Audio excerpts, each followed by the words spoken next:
সুপ্রিয়া বসু। আজকে দেখে নিই তোমার মনে কি চলছে, তোমার মনে কি চলছে সেটা আজকে দেখে নিই।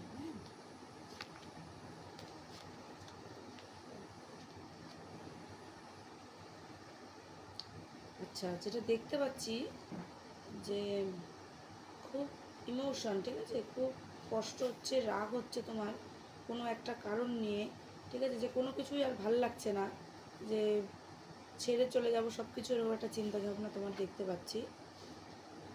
তুমি ব্যালেন্স করে চলছো, মানে কোনো সমস্যা নিয়ে তোমাকে সেটা ব্যালেন্স করে চলতে হচ্ছে। হ্যাঁ, যে কোনো একদিকে তুমি পারফেক্টলিভাবে মন দিতে পারছো না, সেটা মেন্টালিভাবে তোমাকে দুই দিকেই ব্যালেন্স করতে হচ্ছে।